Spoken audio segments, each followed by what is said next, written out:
또 이준석 후보를 최대한으로 뭐 압박해서 단일화 실패 시에 책임론을 갖다 얘기하는데 2017년도에 홍준표, 안철수 또 유승민 세 분이 받았던 득표의 합이 네. 문재인 후보가 받은 득표의 합보다 많았다고 해서 지금 그 누구에게 책임론을 전가하지 못하고 있지 않습니까? 지금에 와서는 얘기할 수 있죠. 당시에 단일화 했으면 더 좋았을 텐데 아쉬움은 있겠지만 네. 그것이 누구의 개인의 책임이다라고 얘기하지 못하듯이 아마 이번에 단일화를 하지 않더라도 네. 마지막에 대해서 과연 그런 책임을 누가 물을 수 있을까요? 저는 오히려 책임을 묻는다면 지금의 이 단일화를 이루지 못하게 만들었던 국민의힘의 책임이 더 크다. 국민의힘에서 진작에 윤석열 전 대통령과의 관계를 명확하게 끊어내지 못했던 책임이 지금의 이 단일화의 어려움을 만들어내고 있다는 측면에서 국민의힘 입장에서 보면 단일화를 계속 얘기하는 게 도움이 되죠. 단일화가 되든 안 되든가. 네. 그래야지 이준석 후보의 지지율을 묶어놓을 수가 있어요. 아, 단일화 안 한다고 하는데 할 것 같아. 그러면 결과적으로 국민의힘 후보가 단일화에 되는 거 아니야?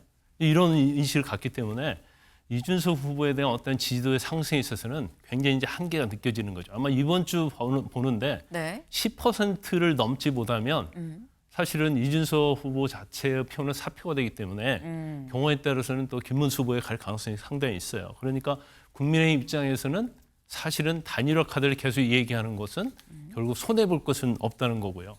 솔직히 이번 선거운동 기간이 시작되고 나서 이재명 후보가 저렇게 당황해가지고 날뛰게 만든 사람이 누굽니까? 바로 이준석이 1차 토론과 2차 토론에서 이재명 후보의 허접한 경제관이나 아니면은 혹세무빈하는 그런 정책들을 짚어내면서 이재명 후보의 무능이 증명되기 시작한 거 아니겠습니까? 거기에 어부지리로 얹혀가는 주제에 계속 단일화 프레임 같은 걸로 정치 혼탁하게 하지 말고 이 판에서 빠져주십시오. 도움이 안 되는 얘기를 하지 않았다면은 이재명 후보 이미 40% 초반대까지 지지율이 떨어졌을 텐데 국민의힘은 자꾸 이재명 후보가 수세에 몰릴 때마다 단일화 담론으로 이재명을 돕고 있습니다. 국민의힘이 마이크 끄는 것부터 이재명 후보의 몰락은 가속화될 겁니다. 네. 이준석 후보 굉장히 빠른 말로 안 한다고 안 한다니까 이 얘기를 거의 반복해서 지금 하고 있는 상황이에요.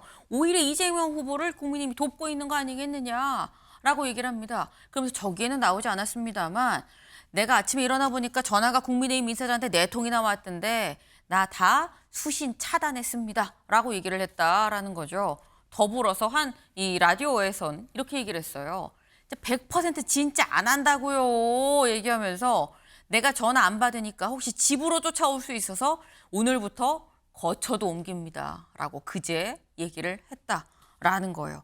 근데 이걸 보면 김진욱 대변인님, 이준석 후보는 진짜 단일화 안 하려는 것 같은데? 라는 생각이 들긴 합니다. 저는 개인적으로 이준석 후보의 진심을 믿습니다. 안 하려는 안 하겠다라는 생각이다. 말을 믿어요. 그러나 지금 국민의힘이나 다른 또 민주당의 또 여러분들께서 저 말을 못 믿는다라고 지금 얘기하고 있잖아요. 그건 누구 책임일까요? 그건 저는 뭐 이준석 그 후보의 책임은 아니라고 봐요. 그러나 이준석 후보가 여전히 할 수도 있다, 또 할 것 같다라고 느끼게끔 하는 부분도 없지 않기 때문에 그렇다라는 부분이고, 이준석 후보가 지금 뭐 본인은 100% 안 한다, 전화도 안 받는다, 거처도 옮기겠다라고 얘기를 하고 있지만 네. 또 그만큼 그 반대적으로 보면 국민의힘에서는 더욱 뜨겁게 구애 작전을 들어가고 있는 것이다. 뭐 심지어는 국민의힘에서의 이런 구애를 이 개혁신당에서는 스토킹이다라고까지 얘기하지만 그래도 그것을 멈출 기미가 보이지 않는 것. 그것은 결과적으로 이준석 후보가 김문수 후보가 얘기하듯이 한 뿌리에서 시작되어 있고 그 한 뿌리는 지금은 바깥으로 다 이식되었다고 보지만 네. 여전히 다시 당내로 다시 옮겨 심을 수 있는 가능성이 남아있다라고 보는 것이고, 그럴 수도 저는 있다. 그러니까 저는 이준석 후보의 말을 액면 그대로 믿고 싶지만 뭐 네. 믿지 못하게 하는 부분에 대해서도 분명히 나름의 이유가 있는 것 아닌가 이렇게 생각합니다. 지금 김진욱 대변인께서 난 개인적으로는 이준석 후보가 단일화 안 한다고 하는 그 진심을 믿지만 하지만 오해 가게 하는 부분도 있지 않느냐라고 말씀을 하셔서 실제로 내가 볼 땐 단일화 할걸요 라고 말하는 사람이 있다라는 거죠. 누구냐? 직접 들어보실까요? 정치적 이해관계를 따져보면 단일화하는 게 아마 그 두 쌍방에 모두 도움되는 것이어서 단일화할 가능성은 매우 높다. 거의 확실하다. 이준석 후보도 결국 국민의힘의 대표를 했고 밀려 나왔을 뿐이지 결국은 다시 합쳐서 보수 정당의 주도권을 갖고 싶어 하는 것 같고. 네. 이재명 후보는 내가 볼 때는 양쪽 다 이해관계가 맞아 떨어지기 때문에 단일화를 할 가능성이 상당히 크다고 본다. 그러니까 나는 단일화 할 거라는 전제를 갖고 지금 대선에 임하고 있다라고 지금 이재명 후보는 얘기를 하고 있습니다. 김광삼 변호사님 어떻게 보십니까? 이제 민주당 입장에서는 이준석 후보하고 네. 김문수 후보가 이제 단일화하는 걸 제일 경계할 거예요. 근데 지금 이준석 후보는 손사래를 엄청 치고 있지만 결과적으로 이제 막판에 경우에 때는 굉장히 요동을 치면서 단일화 가능성이 있거든요. 그러면 이게 민주당에서는 전혀 단일화가 안 될 걸 전제로 선거운동을 하고 하다가 허를 찔러 버리면 상당히 타격이 있을 수 있어요. 그래서 일종의 이재명 후보는 예방주사를 놓는 거예요. 단일화 될 것이다 해갖고 안 되면 그건 자기들에게 이득이 되는 거고 네. 단일화 될 것이다 될 건데 단일화를 해요. 봐라 단일화 한다고 하지 않았냐. 그래서 그 효과를 이제 반감시키려고 하는 이제 이중적 포석이 있다. 저는 그렇게 보거든요. 아마 그게 맞을 거고요. 그다음에 이제 두 번째로 이제 중요한 것 중에 하나는 국민의힘 입장에서 보면 단일화를 계속 얘기하는 게 도움이 되죠. 단일화가 되든 안 되든 간. 네. 그래야지 이준석 후보의 지지율을 묶어놓을 수가 있어요. 단일화 안 한다고 하는데 할 것 같아. 그럼 결과적으로 국민의힘 후보가 단일화에 되는 거 아니야?